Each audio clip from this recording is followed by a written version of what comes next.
Jo! No! Dok, lahat na mabuiwasan ko. 1, 3. Move. Dok, please. Dok, Sir, bawal isang stop. Pasensya na po. Sorry po. Itong mga moment na to nagdadasal na ako. Paulit-ulit na ako sa kanya. Kako, wag mong ulitin. Wag mong gawin ulit sa akin.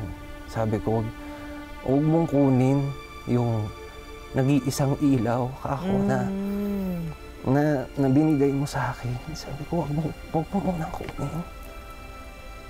Wag mo siyang dalhin muna doon sa lugar na hindi ko siya kaya sundan. Paulit-ulit ko pa sinasabi.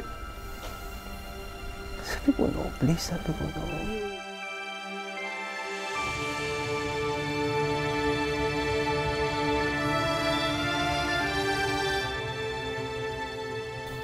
Unang CPR, wala. Pangalawa, wala pa rin po. Nung pangatlo, tsaka pa lang sila nakakuha ng pulse. Nung nakakuha sila ng pulse, doon pa lang ako, sabi ko, ay, thank you, God. Sabi ko, thank you. Doon ko napatunayan na nakikinig siya. Nakikinig siya. Kasi, ma'am, she died in my arms. She died at that moment. Yung pakiramdam ko noon, sa totoo lang, hindi ko na naiintindihan. Pero nung na-revive nila yung asawa ko, ma'am,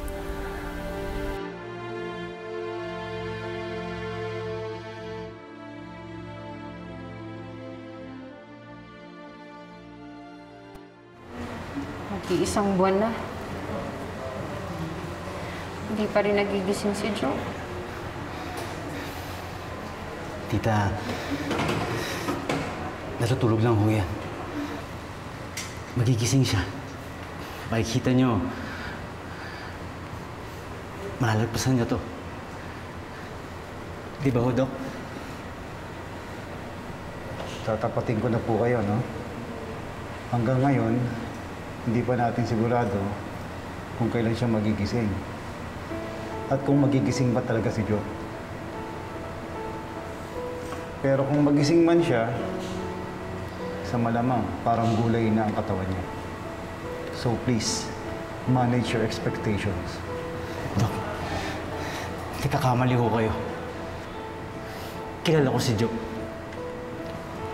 Lalaban siya. Kaya parang awa niyo na gawin niyo lahat ng pwede niyong gawin para mabalik sa akin yung asawa ko. Sa amin ng mga bata, hinihintay na siya ng mga bata eh. We'll do our best. Excuse me po.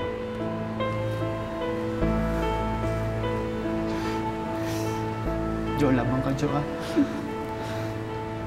Hindi nawala ng pag-asa si Andrew na magigising muli at makakabalik sa kanilang tahanan si Joe.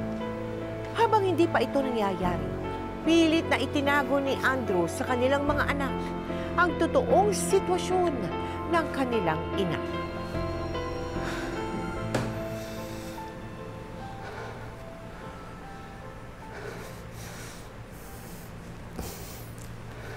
Dad, umiiyak ka po ba?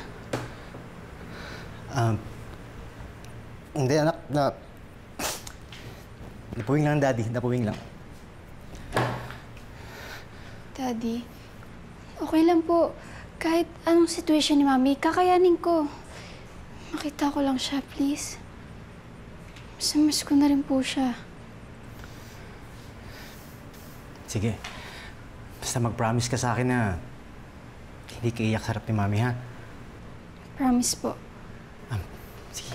Si Sandro, tawagin mo.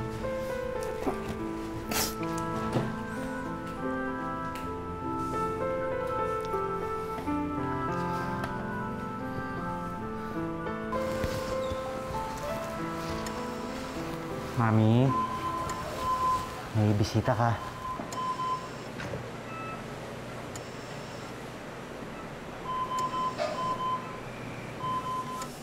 Mami,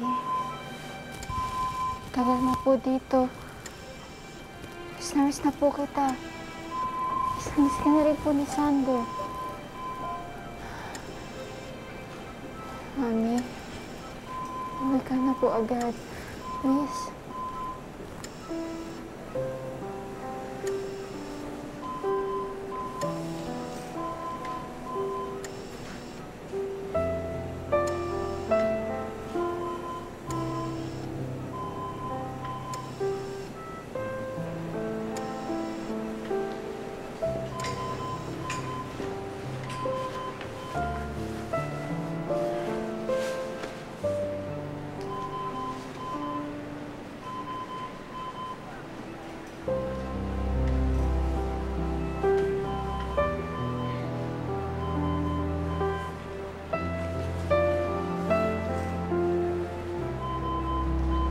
Andrea, Daddy, pwede na po ba ako umiyak ngayon?